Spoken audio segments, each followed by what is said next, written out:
Here today. My name is Marisa.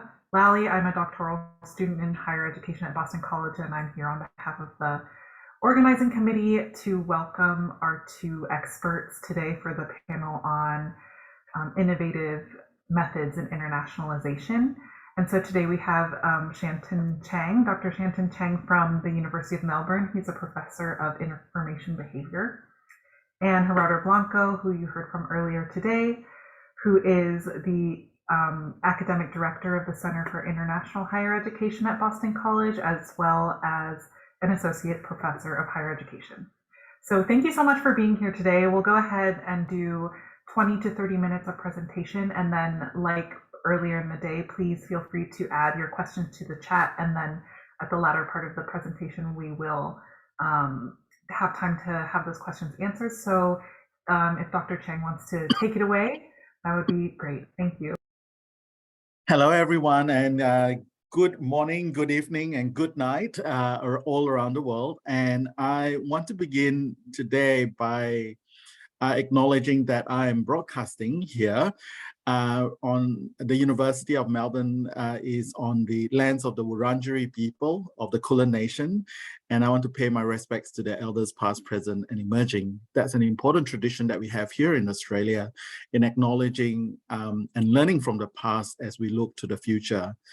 And when we're talking about something like international education and higher education, this is particularly important for us because there's so much assumed knowledge that we're not aware of when we're talking about research in this space. And today's topic is really important around innovation and research into international education. But while I was talking and thinking about what I was going to say to you and share with you, and I thought that an innovative way to do this from my perspective is to share with you my failures. A lot of people talk about their successes and how amazing research is. But in reality, research is not always easy. And you always get to see the lovely publications at the end, but you don't see the struggles that people go through to get to where they are. And I think talking about the failures is just as important. And then I'll talk about the innovations that arise as a result of the failures. And there are three things that I want to talk about and spend about 3 to 5 minutes on each of them today. And they're about asking the right question. They're about questioning our assumptions. And also, finally, the question of positionality. So let me begin by talking about asking the right questions. So I'm going to share with you 3 instances in my research career where I was clearly not, in a situation where I was not asking the right question, or a research that I was aware of was clearly not asking the right question. So when we're doing research across cultures, across transnational borders, when we're doing research with people from a variety of perspectives, one of the challenges is, of course, that the creation of mutual understanding and meaning. And so this means that sometimes the questions that we think we are asking are not necessarily the questions that people think we're asking. And so this means that if people don't get the right meaning behind what we're actually asking, you could easily go down the wrong garden path, if you know what I mean.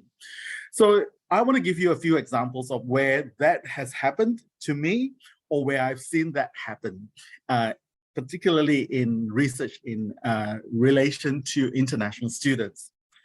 I do a lot of work around understanding the digital experiences of international students and looking and mapping what their information behaviors are, how they make decisions based on digital information, social media, etc. A number of years ago, I believe it was actually 2015, I was in Minneapolis at the University of Minnesota.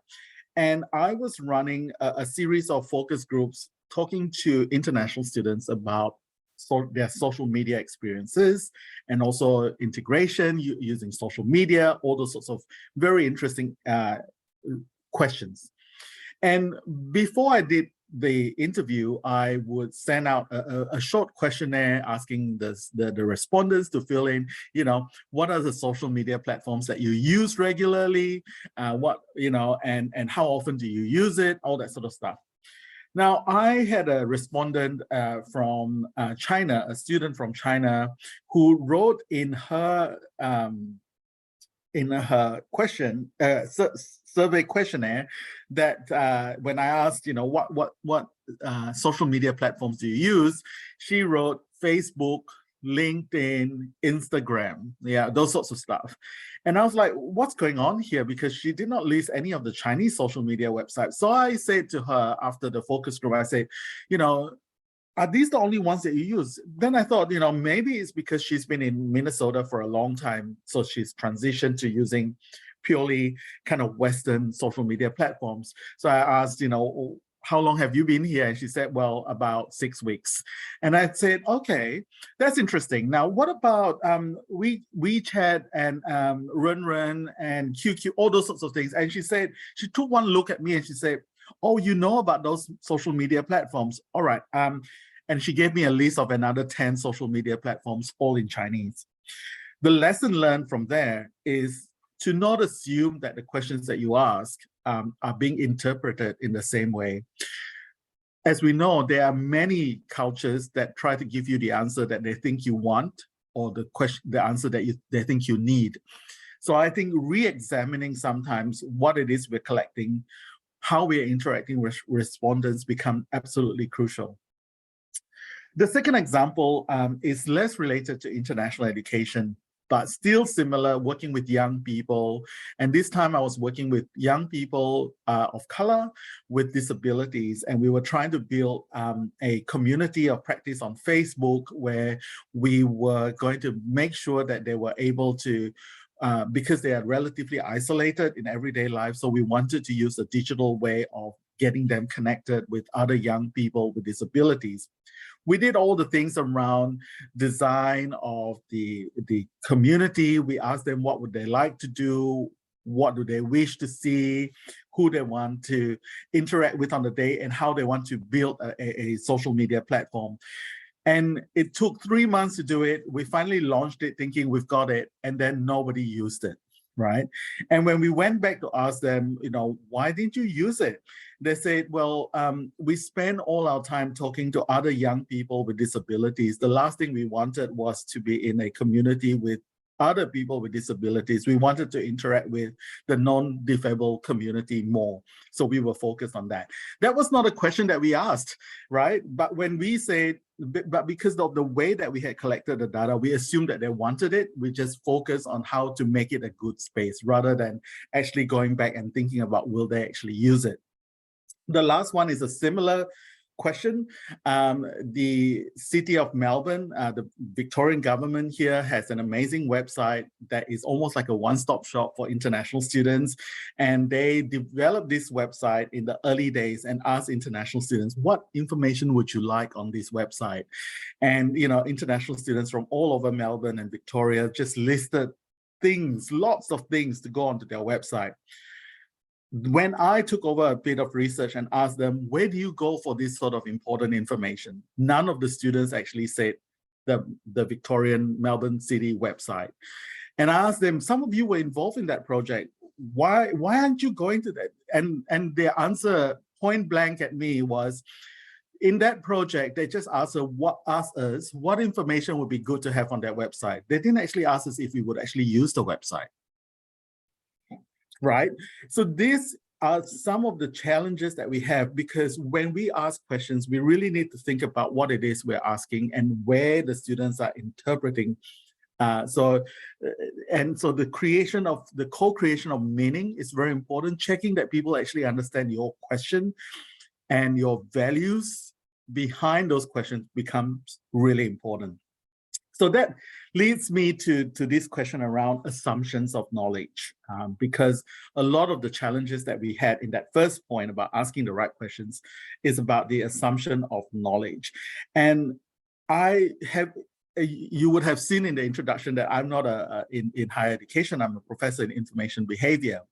And I'm constantly doing interdisciplinary projects with people in higher education and international education. And the number of times when, dare I say, researchers in education sometimes assume that the work that they do is so important that why would anybody ask about the importance of this project? It's obvious, but it's not so obvious for the rest of the world. I can give you one simple example. I had a PhD student who was looking at the social media experiences of Saudi international student, female international students when they come across to Australia, and how that behavior may change, what it means, and what it means for them when they have to go back to Saudi. Now, to me, that's fascinating, right? To those of us who do work in cultures and understanding the cultural context and the segregation of the genders in Saudi, will find that interesting. But when we took that research to people who do studies in social media and information systems, they took one look at it and went, what's so special about another group of women? You know, it's almost like we just assume that they would find it interesting. So one of the key things here is that, you know, when we do work in the space that we do, have we clearly justified and explained why it is different, why it bears focus, and why it's important to spend some time talking and thinking about it. I had a student that did work on health information seeking behaviors of international students. And of course, that's very interesting to a lot of practitioners. We know that when people move across countries, they don't have access to the same level of information or the same health system or understand the new health system. But when we present that work, the first two questions that come to us is, why would international students' health information seeking behavior be any different to anyone's health information seeking behavior, particularly second generation or first generation migrants, refugees, and this and that? And then the question of why would health information seeking behavior be any different to general information seeking behavior, which has had 60 years of research behind it? Are you just reinventing the wheel? So these things around actually clearly communicating why it is you're doing the research that you're doing without assuming that everybody is going to find it interesting is really important. And this is why I believe that if we have the opportunity to do work in an interdisciplinary manner, it's really useful because you check each other to say, hold on, you're assuming that, but in my area, I have no idea what you're talking about. And that can be a really important innovation. The final thing I want to talk about leading to that is positionality. And many of us are passionate about the work that we do in international education, either because we are practitioners in the field, or we have been international students ourselves, or have been exchange or study abroad students, or are teaching a lot of international students. That then gives rise to the issue of positionality. That's something that is not often talked about in many publications in international education. If you do work in that space, number one, I'm a believer that if you have been an international student, of course, you have the advantage of understanding some of the context of other international students. But then as one international student from one particular culture with your identity, you cannot be representative of every single international student's experience around the world. So together with the advantage that you have of understanding some of that context, you also have you are also susceptible to biases. And this is where the interdisciplinarity and actually asking questions that allow for different perspectives to come up become really crucial, because often people look at data and information in a way that is framed by their positionality and their own biases. And this is where I think the role of supervisors and co-authors become really important to make sure that we are not all tunnel vision of saying, well, this is how international students are, we're doing research, this is how it is, and that it applies across the board. And I think that's where sometimes in research on internationalization, I worry that we are in an echo chamber talking to ourselves and not necessarily acknowledging that while action research is very good and that our motivations are there, but what are other people's perception of our work looking in in terms of, have we actually acknowledged the potential bias, and have we been inclusive in looking at the voices of other disciplines in what we do? So I'm going to keep it there. Those are the three things that I wanted to talk about. And yeah, happy to answer any questions. Over to you, Gerardo.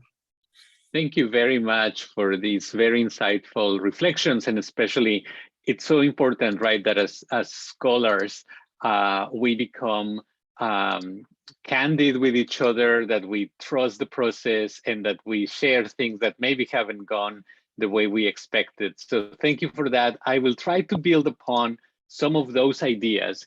And I drew my inspiration. I always like to, if I'm using a cultural reference that is specific, I always like to unpack it a little bit so that we don't fall into some of these potential issues. So I drew my inspiration for these brief remarks on the 2019 Alicia Keys hosting of the Grammys. The Grammys, if you are not familiar with, if you're outside of the United States, are these music awards. And she had this little segment that she titled "Things I Wish I Wrote," rather songs I wish I wrote. And I decided to do my little presentation about research that I wish I had written, because I think I wanted to use a few of the examples, and I will just go very quickly through these, mostly through the titles and through just a little bit of a summary, because I want to use these as indications of what I think could be that frontier for research on internationalization. What are some of the innovative methods that I feel drawn to? But also, what are some of the things that I am currently or thinking of, or maybe trying to work on as well? The first one, I was just really taken by the title of this. It was actually a conference presentation at CIES by our colleague Jania Komlenovich, and it is titled "Global Boss and Cultural, Political, and Economic Processes at Work in Transformations of the Higher Education Sector, the Case of NAFSA Higher Education Conference and Expo." And this idea, right, like what was really intriguing about this research, and I will show a few more examples, I think it illustrates some of the things in our field that I'm particularly excited about. This idea of thinking of everyday life or common spaces of internationalization as spaces where we can conduct research and inquiry about our field. The next example is by Rod Misahian and Roger Pizarro-Milian. And I followed Roger's work for some time, especially along the lines of visual methods. And this project is I found it very interesting, is a 2019 article that's titled "A Day at the University Fair, Hot Brands, House of Brands, and Promotional Tactics in Higher Education." One of the areas that I'm particularly interested in my own research is the intersection between internationalization and marketing in higher education. And I try to engage with this research not as a value judgment, but simply as a phenomenon that is worth understanding more in depth.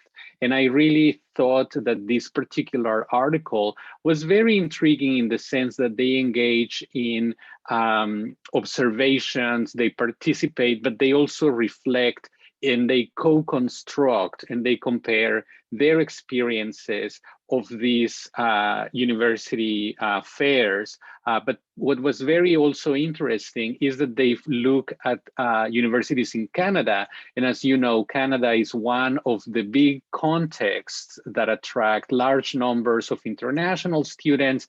And Canada has a national policy for international education. And that's really core, that's really central to higher education, for the whole higher education system in that country. Another song I wish I wrote is by our colleagues Cynthia Miller-Idris, Jonathan Friedman, and Jennifer Auerbach. And I have known Jonathan for some time, and I'm very fond of his work. But I also think they have like the coolest title for this 2019 as well article that was published in Higher Education. And their article is Jumping, Horizon Gazing, and Arms Wide, Marketing Imagery and the Meaning of Study Abroad in the USA. And this screenshot is also part of the article. They collected thousands of images from across websites, study abroad websites from US institutions, and then they tried to identify what were some of the similarities, and they found some of these physical gestures as being really, really common, as you can see. But I really believe in the power of showing your audience what it is that you're observing. There's something really powerful and convincing about that strategy. And then, as Alicia Keys in this little clip that inspired me also said, is then finally you get to, you write the song that you wish you wrote. And I want to share some of my current work with a couple of colleagues. Both of them are very recent graduates from Boston College. And we are looking, this is the working title of our paper. And we're calling it Fulbrighters Without Fulbright, Branding US Internationalization of Higher Education in a Context of Racial Justice. And we were very intrigued by the contrast, right? On the one hand, of the imagery and the focus of diversity. And by diversity, I mean people that look kind of like me, people of color, in websites and other advertisements, the official social media channels of different Fulbright programs. We know that the Fulbright program is very vast, and really thinking of how central these diverse individuals and their depictions were. But also the contrast, and that's the last image on the right that you can see.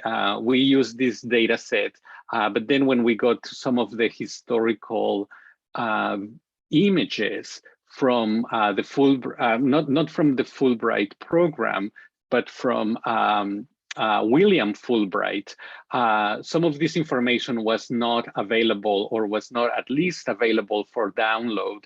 And what we found was that it was important to juxtapose this imagery of diversity on the one hand with the history of J.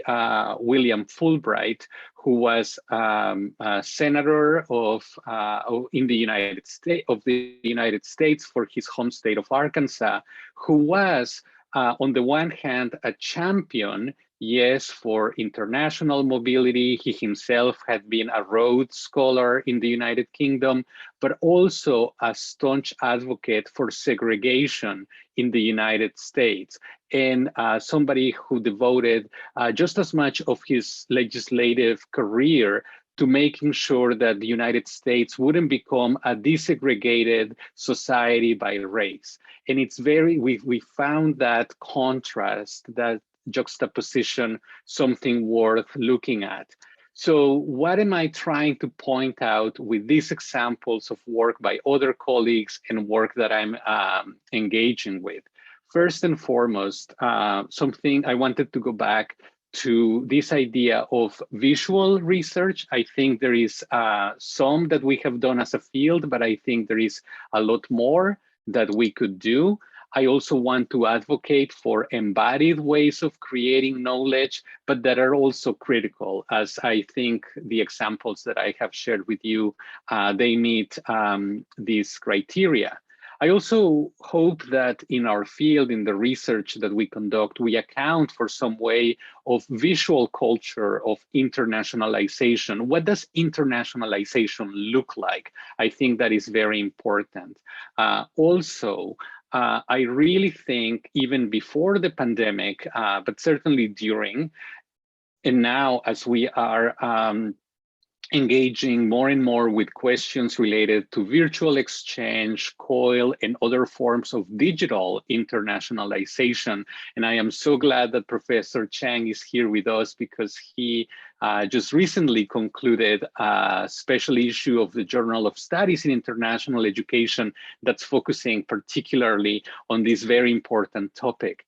But I'm really intrigued, right, in what we do, and I hope we do more with a plethora of audiovisual materials that have been collected through virtual exchange, COIL, and other forms of digital internationalization. Just a few weeks ago, I had the pleasure of meeting colleagues from Colombia as I was visiting there. And I really think this idea of interdisciplinary collaboration is very important. And one of the colleagues I was sort of working closely with during my visit is somebody also like Professor Chang, not in education. And I learned, at least I didn't learn, I became more aware of some of the very interesting work that some of our colleagues are doing around sentiment analysis, user experience. And I really think there is a lot in sort of human and computer interactions that we could bring to bear to inform some of the work that we are doing on digital internationalization. And I think there are a lot of possibilities there. So without anything else, I would like to maybe open it up for questions and for dialogue. I think that would be so important, and I really hope we'll have a very exciting conversation. Thank you both so much. It was super thought-provoking, and I'm sure that a lot of questions will be coming in the chat soon. Luis has a question. Would you like to speak the question out loud, Luis? Yes, thank you for queuing in. I thank you, Gerardo. I think it's fascinating to pay attention to what these visual messages are. We don't need to speak Chinese to understand what the student experience would look like for an international student in a Chinese institution. We just need to see an image, and that speaks 1,000 words. And so, probably the assessment of that visual messaging is something that we should look a little further into. And basically my question is, what do we mean by this? Is it the selfie at the foot of the Eiffel Tower? Or are we talking about the image of a multicultural, transdisciplinary, collaborative distance classroom? And I think that also speaks enormously of what are the institutional motivations for international education, not only the student experience, but what is the messaging that the institution, what is the motivation by the institution itself? And that it opens up a floodgates to the non-dit, we say in French, whatever is not said, the undertext and the undertone. Thank you, Luis. I think what you're suggesting, right, is worth unpacking quite a bit, right? Because there is a lot of important points in what you said. I think we can do all of the above, right? Like when you say, well, we don't need to necessarily know the language, but I think it helps. But at the same time, there is a level of analysis that in a way, what I'm particularly intrigued by and fascinated by in this type of research is that there is a lot of meaning that is unintended and that yet it is communicated through these manifestations. And I think the different examples I was sharing with you, right, of, for example, the analysis of the NAFSA Expo, right? I really think there are a set of values that are espoused explicitly, and there are others that aren't, right? And I think there are, and I think there is room for many different types of research and research questions, right? Some that might be more engaged with the semiotics, right, of this visual expression. Others might be more about, well, how do participate? I mean, there could be a level 2 of how do the people producing right, these images and this communication intended, and then you can contrast that against the imagery that you are selecting. But also you could be, well, what happens with the user, right? Like what happens with a bystander, you know, maybe somebody for whom the message wasn't intended to, and yet that somebody encounters that, and what do they make? And I think that's where, you know, the more traditional ways of qualitative inquiry, like interviewing people or running a focus group or doing photo elicitation or photo voice, all of those methods can be really generative, depending on what questions. And I here want to rely on what Shanton was saying earlier of like, well, make sure that there is a purpose to this inquiry, right? That others will see the benefit of it, but also that people aren't just telling you what they think you want to hear. But maybe I'll just turn it over to you, Shanton, because I wonder if you have some reactions to the question too. I think there are two things that I agree with so many of the things that you've said, but there are two things also that I have come to mind. The first one is the images that students or people choose to represent themselves are highly, highly curated as well. And I think that's really important and speaks to a range of the values of the person sharing those photos, those curated photos. I think it's very important to make a difference between curated images and just images, because the reality is that if it's posted, it's curated. And what does that mean? The second part is the cross-cultural analysis continues to be highly, highly important. And it's absolutely true that a picture speaks 1,000 words, but they can speak quite different values as well. When you see a group of people interacting in a certain way in a picture, it means different things to people of different cultures. I remember that one of the key things is that the expression of human emotion is very different across the world. And the way you know, we talk about social distancing now, but in reality, when you look at the proximity and the tactile nature of different cultures, what is captured in those cultures in images can be very different to those who are not used to that culture as well. So there's a whole range of cross-cultural analysis that has to be brought in to challenge some of the assumptions, because if we use our own framework to interpret any apps, any digital images, any images, we are biasing the work again. And it goes back to that question around challenging the assumptions that we have around, if we see something, if we see the data is like that, it must mean this, because in my experience, that's how it is. And we just can't keep doing that in international education. It biases so much of the work and makes it questionable in some ways. And we are all supposed to be, you know, aware of the cultural differences and cultural similarities, and yet sometimes we don't do enough of the cross-cultural analysis. And I think this is a very ripe area for us to be doing that, and can be very powerful if it's done right. Thank you so much. I wanted to also invite people, if you don't want to put your question in the chat, feel free to use the raise hand function. Mabube has a question, so would you like to say your question out loud as well? Thank you so much for thought-provoking ideas. I was wondering, what do you think about the ways that, so when we are as international students or in other positions, we are positions as insiders, it's like a very gray area for me, thinking about how to avoid biases when interpreting the data or analyzing the data. I was wondering, what is your point of view or perspective about how to avoid these biases? Thank you. Thank you very much for that question. I think it's always an interesting one, and I think the best thesis that I've read in international education and international student studies have always included a small section on positionality of, because usually it's international students who are doing research on international students at the doctorate level, right? Or if it's action research from international student or international education professionals. Now, that positionality is very important. The fact that it's there means that you recognize it and that you are looking for biases. That's a win. That's the first thing, because most people don't even do that. They just assume, well, I'm an international student, so I know what I'm talking about. That's the worst mistake that we can make, right? Because the reality is you can't be representative of every single lived experience out there. So that's the first thing, acknowledging it.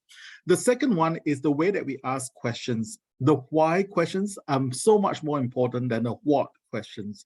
So often we are looking to explain things by asking the what questions. Of what are they doing, how are they doing it, but we don't always ask why is it that they're doing it that way. Even when they're doing similar things to what we're doing, it's important to ask why is it that they're doing it in that way. And in terms of avoiding the biases, I think one of the key things is that, and I come from a very social science background, even though I'm in the School of Computing and Information Systems. And one of the key things that used to happen in the early days was that we get multiple coders to look at the same data set to say, is it telling us the same thing? Or are we putting our own biases in the way that we analyze the data? Do you have someone else, another doctorate, trade favors, if you like. I'll look at your data set if you look at my data set and tell me if I'm wrong. You independently have a look at my data set and I'll independently look at your data set. And let's talk about it. Let's talk about it with our supervisors to see what we think. And don't put the positionality as the be all and end all of saying, well, I am the person to understand this best because I'm the international student. I've heard supervisors say that to international students, to say, well, I've never been an international student. You are the international student, so you know best. That's actually the worst thing a supervisor could do to an international student.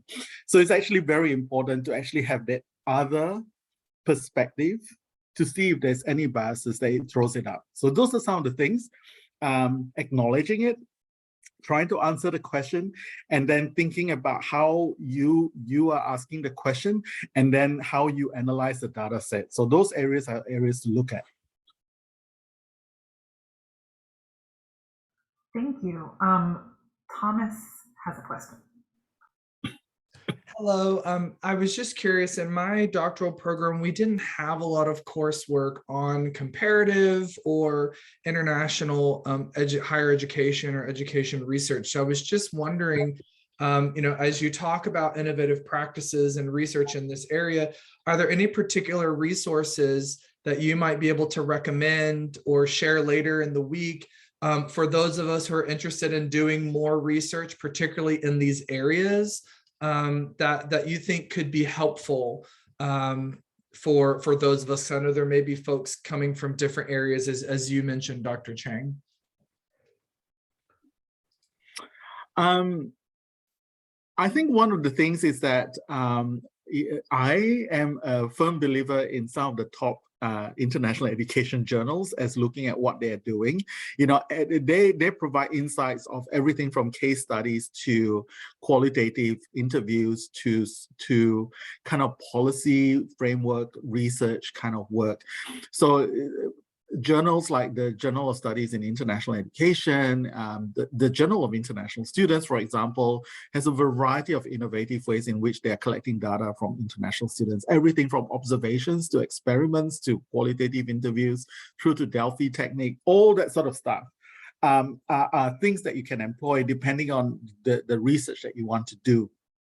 However, there's also a whole range, and this is not helpful, I guess, because if you're looking for a short list, what I'm doing is giving you a long list, is that there are heaps of people who are, should I say, they're doing education research in a secondary manner. So by that, I mean that their primary focus is not education, but For example, there's work done on engineering education, for example. So there are people who are doing research on engineering education that also talk about internationalization of engineering education. There are people who are in finance and economics education. So there are journals around that that's talking about the internationalization of finance education. So their focus is finance education rather than international education, but they do talk about the internationalization.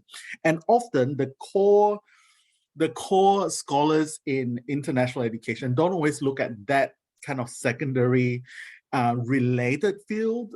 In my area, because I'm in the Faculty of Engineering and IT, I have to look at the whole range of engineering education and IT and computers and education sort of area to actually unpack what it is that those people who are doing work in that space and the specialists in that area are doing in terms of their innovation in internationalization of education, engineering and IT education.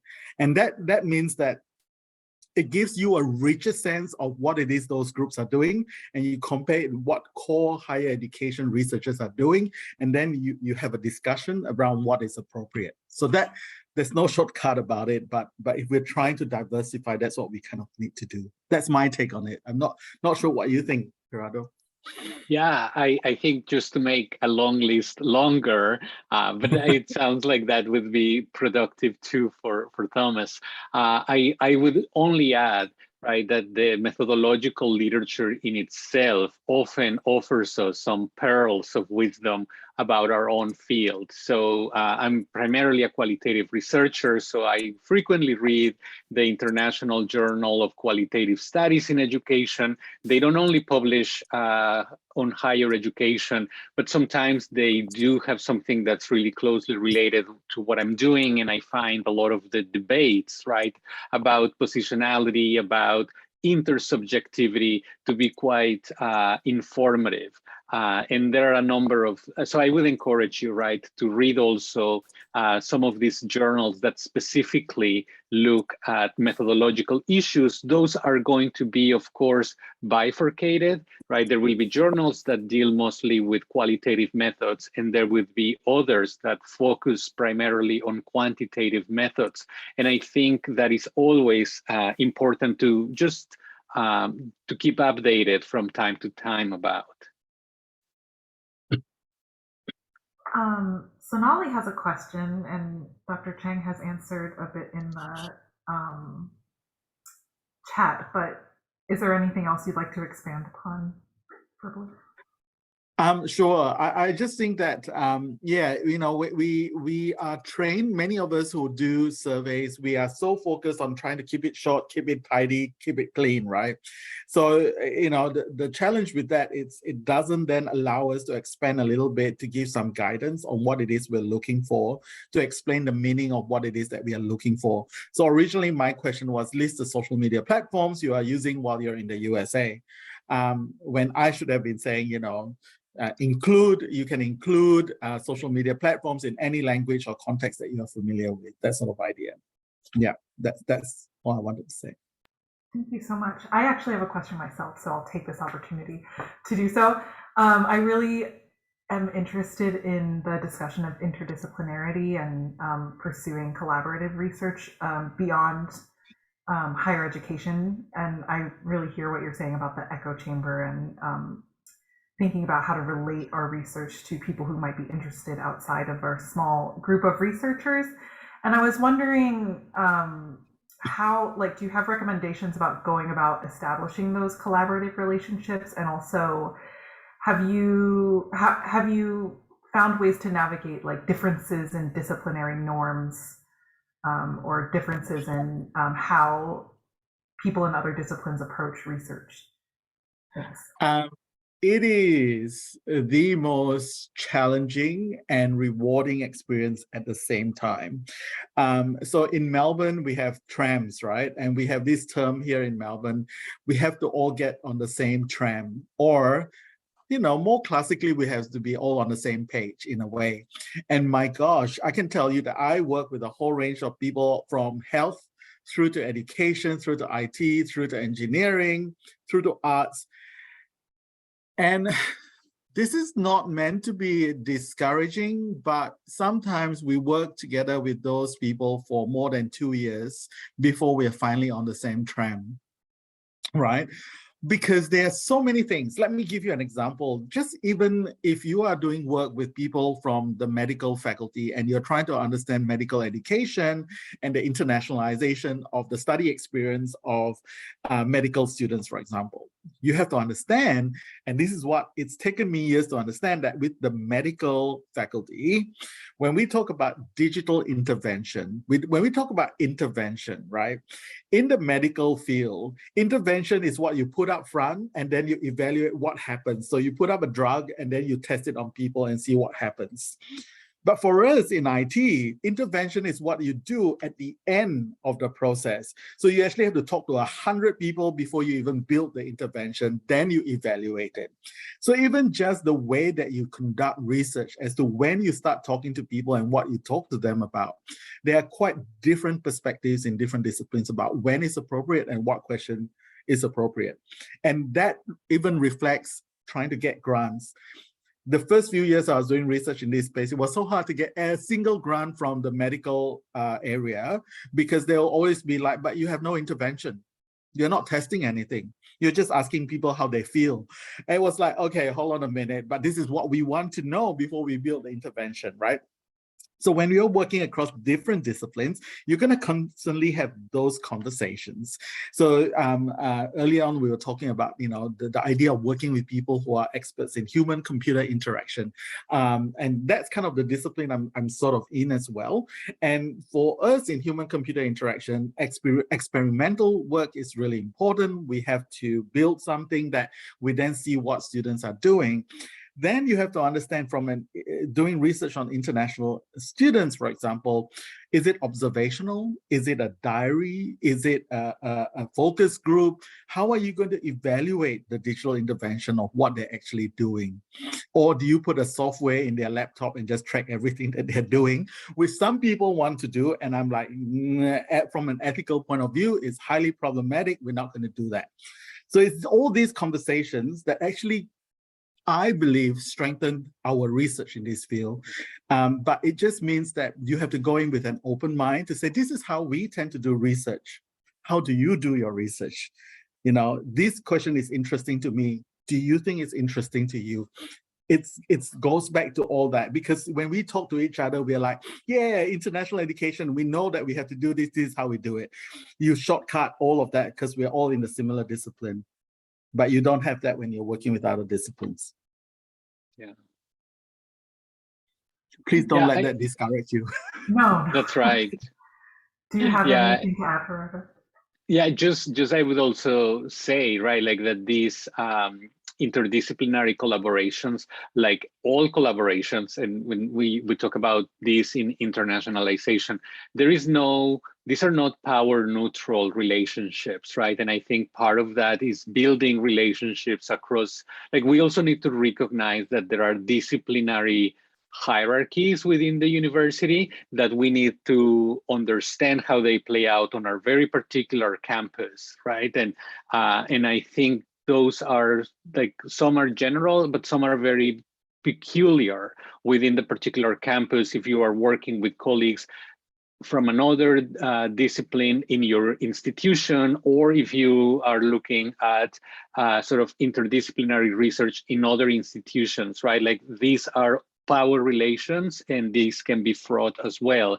This is not to discourage in any way, but to kind of lean into that, right? Like we don't go into topics that are easy to research. We do things that matter, right? Like we don't just choose, for example, a convenient sample all the time because that's what's feasible. We look for things that are going to help us answer the questions that we feel strongly about. Thank you so much. Sonali also had another part to her question. Sonali, would you like to ask that question? I think both parts of my question were pretty well answered, but so thank you. Okay, great. Does anyone else have any questions that they'd like to ask? I'll look at the hand raise function and in the chat.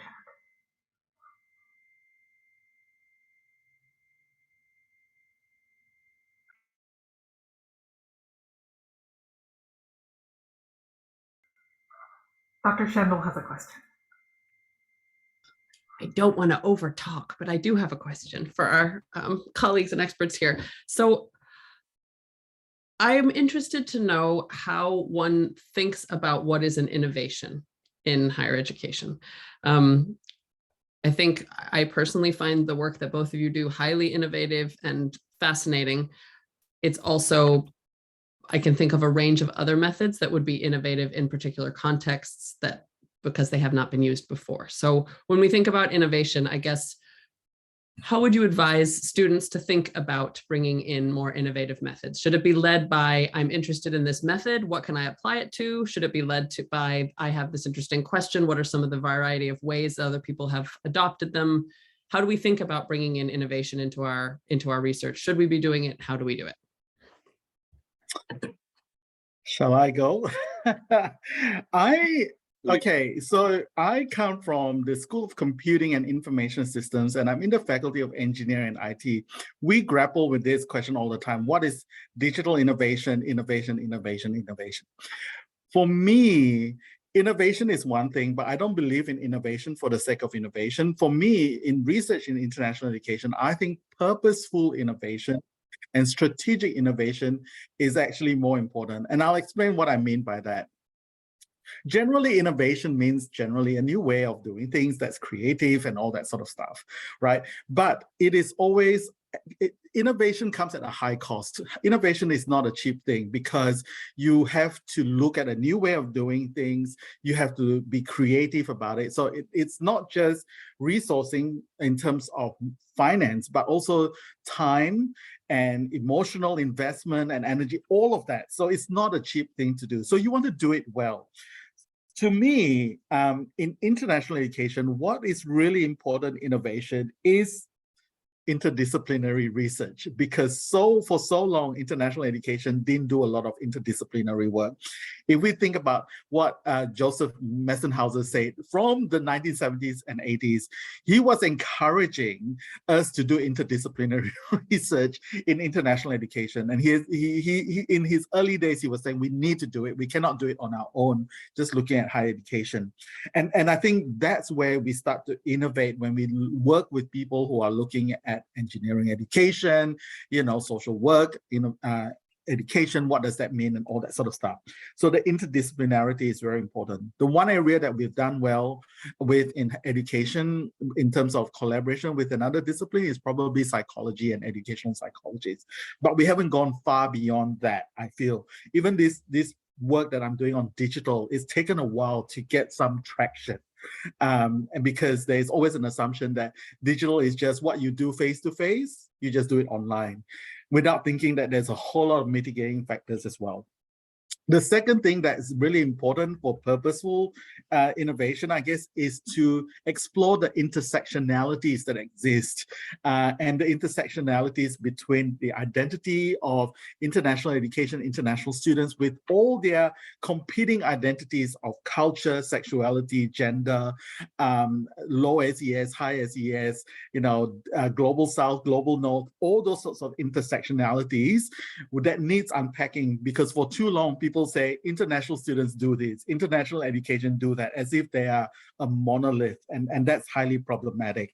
And the last one is to look for methods or methodology that find deeper meaning in what we do, rather than just new methodologies for the sake of new methodologies. But the example that Gerardo was talking about, in terms of finding new methodologies that unpack more deeply the experience of students. So there is a purpose there. I like that, rather than, oh, I just think this is creative, I'm going to do it and spend hours doing it. But why? Are you finding anything deeper that creates better understanding?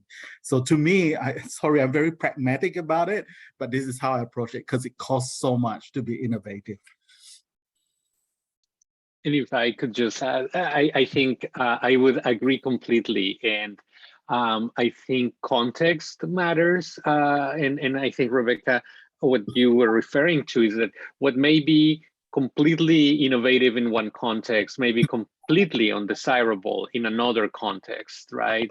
It may not be compatible with the norms and expectations. It could even be counterproductive, right? And I think that's often, it's a slightly different question, right? But when we think about ethics committees, for instance, we tend to assume that there is one ethical code that has to be applied everywhere. And rather than understanding what is the spirit of these norms and expectations, and I think the context matters a great deal. I also think, by the way, you know, based on my presentation in this session, you may think that I believe that innovation in internationalization only happens in the qualitative realm. I don't think that's the case. I speak about what I know more about, what I know better, but I also know that many of our colleagues are sort of conducting very innovative research in the quantitative approaches to research as well. Thank you so much. I think we have time for maybe one short question. Does anyone want to ask anything? I think I have a short one. Great. Yeah. Just to go all the way back to what Gerardo was saying in the beginning with your interdisciplinary work and thinking about when you're talking about engineering and user, it kind of sounded like you're maybe interested in design thinking and applying that to international or internationalization. So I was just curious if that is something you've been thinking about and how you might apply that or use that in research you were conducting. Yes, and I must confess, because I'm a bad liar, I feel like I tend to resist things that kind of are encouraged for me to do. I'm very contrarian when it comes to my research. And I think lately in my experience, I've encountered a lot of people in higher education advocating specifically this design thinking idea. And I just tend to be skeptical like that. But I think now that I reflect about it, Bridget, yes, I think a lot of these ideas, especially I am very persuaded by the notion of prototyping that seems to be important in design thinking, right? Like, you know, and I think in international education and internationalization, I don't think we do enough of that. In a way, we are good at ideating something and implementing it as if it's a final version and not going through multiple iterations. That's a part of design thinking that I'm very intrigued by. I have to say, I'm not sort of like, I haven't pursued it enough to have a more informed answer, but I feel intrigued by it. Intrigued, but also with some skepticism, just because I have found a few evangelists of design thinking, and I just tend to be skeptical toward that. Maybe if I encounter it on my own, at my own pace, I will feel much more at ease. But that's a personal bias that I'm revealing as such, so that you are not hopefully influenced by it. I don't know, Shanton, if you found a similar connection with these notions of design thinking. So coming from the School of Computing and Information Systems, there's all sorts of scholars who do design thinking as well. So I'm familiar with it. I haven't used it personally, but that's because the research questions that I tend to delve into are not conducive for the design thinking because, yeah, but I can see that it can be relevant for some research areas. But the question that I put in the chat is also, especially for those who are doing their doctoral thesis, of just how innovative and untested do they think their research methodology should be if they're writing a doctoral thesis. It's a risk as well, right? I remember my own doctoral thesis supervisor telling me more than 2 decades ago, you know, for now, just get it through. You can change the world after you've got your thesis done. So that's not to say don't be innovative, but you also have to weigh up what it is and what the examiners will be asking. If it's truly innovative and you think that it has legs and it's already proven in a different discipline that it works, then yes. But if it's something completely new and untested, then you have to be ready to defend it, right? That's important. That was very, very helpful advice for all of us here who are early career doctoral students and recent graduates. So I'll definitely take all of your advice to heart. Yeah, and getting everyone those in the papers chat will as well. published. So, yeah. Well, thank you so much, both of you, for being here and sharing your insights. The discussion was very lively, and I hope all of the attendees got a lot out of it. Otherwise, we'll see everybody at the next session, which is 8 a.m. Eastern Daylight Time. So it could be tonight for some of you, tomorrow morning for others. Both of you will be back to review some papers at some point as well. It's actually 8:30, Marisa. Just 8:30, if 8:30. those of us in the continental US, we get a little bit more sleep. So Okay, in case- 8:30. just- Sorry about yeah. that. 8:30 Just to Eastern clarify. Daylight Time.